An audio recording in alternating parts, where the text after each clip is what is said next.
Y continuamos con la lección 11, el todo espiritual.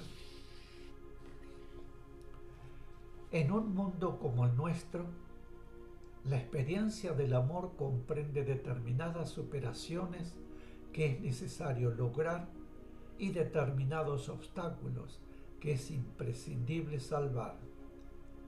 Pero, en un mundo más avanzado, todos esos obstáculos ya han sido superados anteriormente y las superaciones son otras.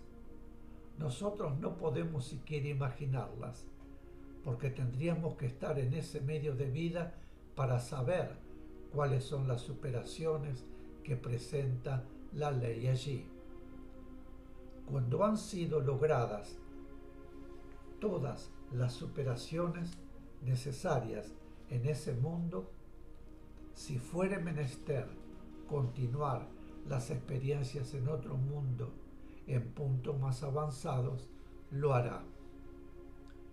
¿Significa esto que debe realizar muchísimas encarnaciones para terminar completamente la experiencia del amor? Experiencia cuyo logro trae aparejada la realización de superaciones, tales como el amor propio, el orgullo, la envidia y demás. Son muchísimas las superaciones que están relacionadas y que se van logrando simultáneamente, lo cual va ubicando al espíritu en un punto de progreso cada vez más avanzados, que luego, a medida que va escalando puntos evolutivos, le permiten otra clase de superaciones que se basan en la necesidad de la experiencia del amor ya realizada, con todas las superaciones que le son inherentes, de modo que son otras superaciones, y todo va en beneficio del progreso espiritual del ser.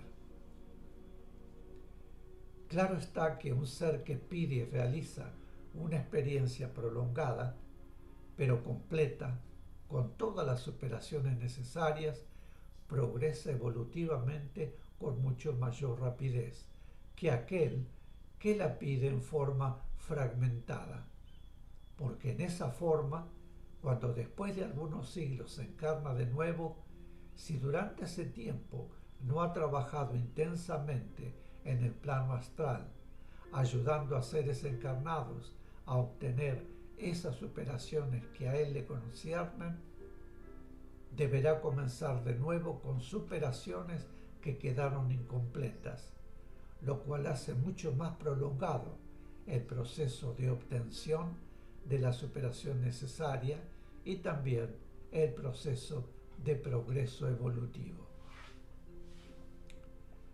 Sabemos que el libre albedrío jamás es interferido.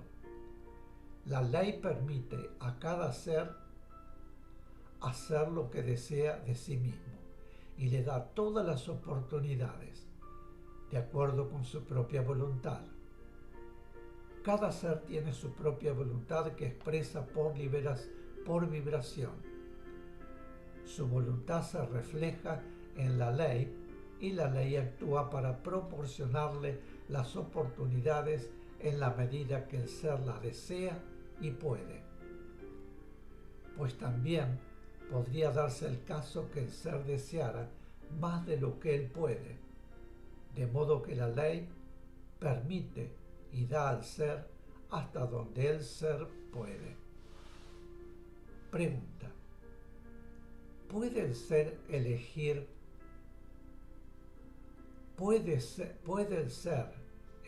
determinadas experiencias siguiendo la línea de una experiencia o la ley se la señala?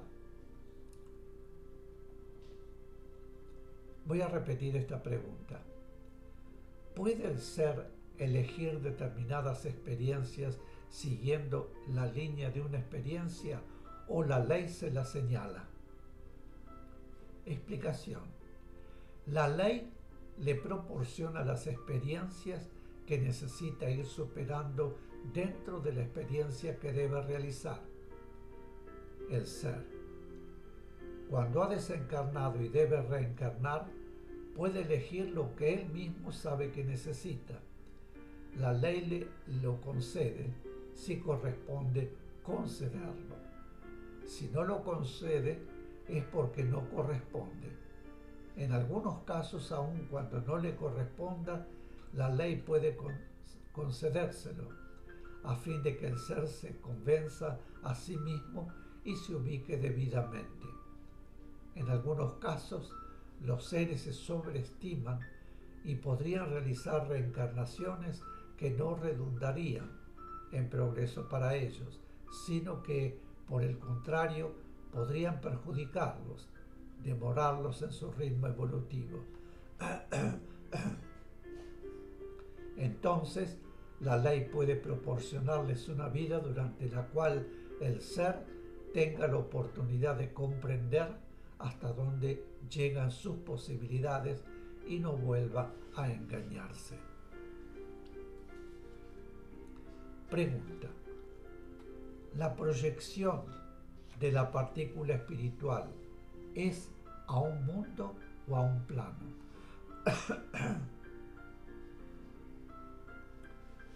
Explicación: la proyección es al plano y la ubicación al mundo correspondiente en ese plano. Pregunta: ¿qué determina que un ser pida hacer una experiencia en un plano en lugar de solamente en un mundo? Explicación: para que un ser desee hacer todas las experiencias que corresponden a una línea en un plano, debe haber logrado ya un cierto grado de progreso espiritual, porque si no, no sentiría esa necesidad espiritual. Debe tener un determinado punto de evolución. Pensemos que la experiencia del amor incluye muchísimas superaciones y ello implica muchísimos obstáculos.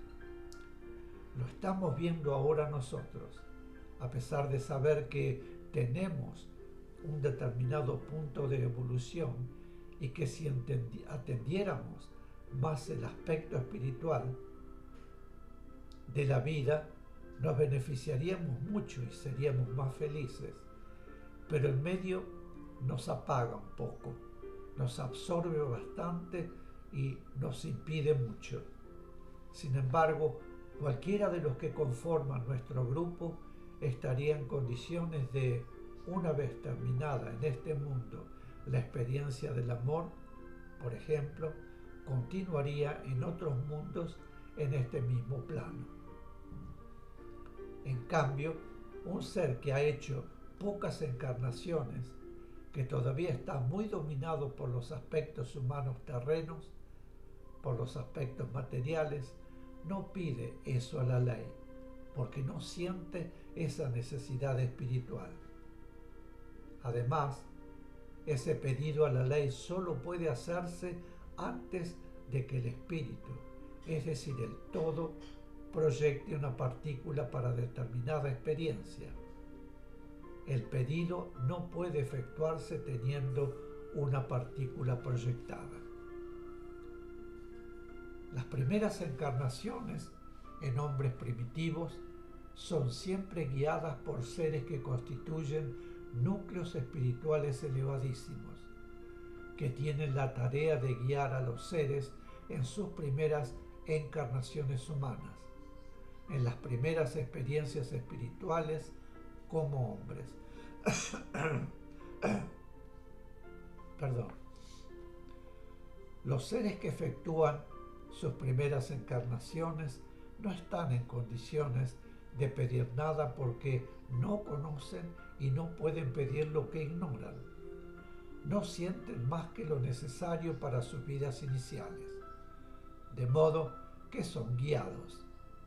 Pero, mediante el progreso que les proporcionan sus experiencias guiadas, durante muchas vidas sucesivas, alcanzan un punto de evolución que permite al espíritu retraer la partícula y entonces, habiendo ya asimilado las experiencias y fortalecidos en su voluntad y en su conciencia del bien y del mal, están en condiciones de comprender y decidir lo que desean pedir para su progreso.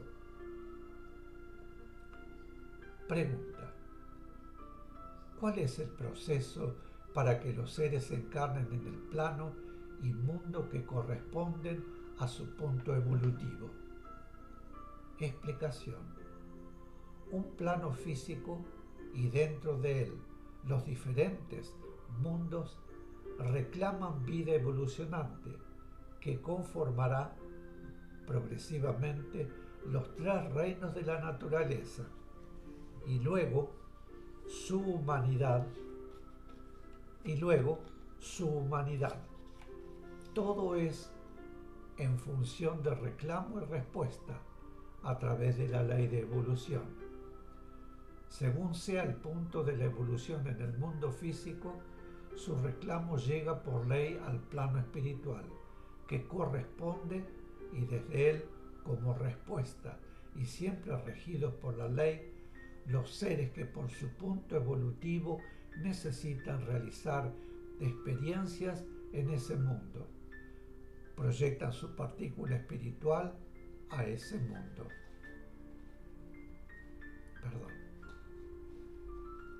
También, por acción de la ley, amor y jerarquía encarnan a la par en el mismo mundo seres que están en punto evolutivo superior, a fin de ayudarles. Sintetizando, por ley, la vibración de un mundo físico establece el reclamo al plano espiritual que corresponde, y de ese plano descienden a experimentar en él chispas divinas, soplos espirituales y espíritus. Por eso, en los seres humanos existe equilibrio perfecto entre el aspecto espiritual y el aspecto físico, que debe expresarlo y servirle de instrumento para sus experiencias.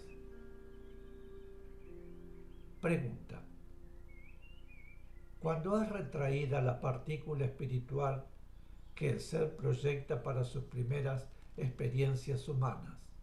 Voy a repetir esta pregunta.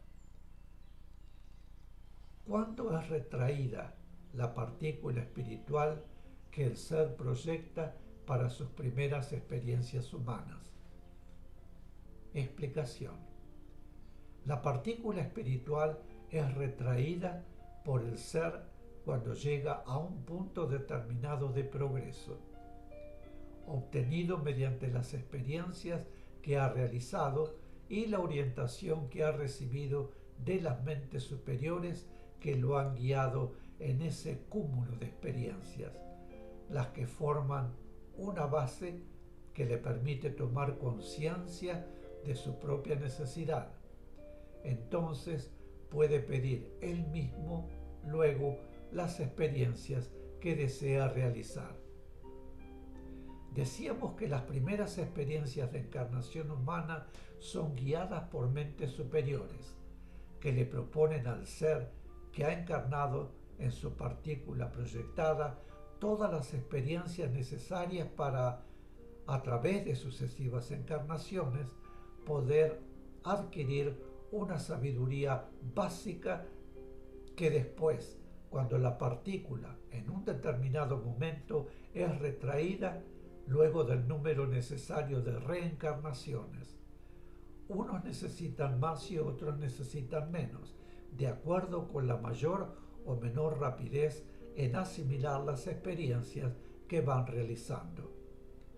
Le permitirá al espíritu adquirir la sabiduría emanada de esas experiencias realizadas. Por eso y para eso, el espíritu retrae la partícula proyectada. Mis queridos, una pausa y vuelvo. Gracias.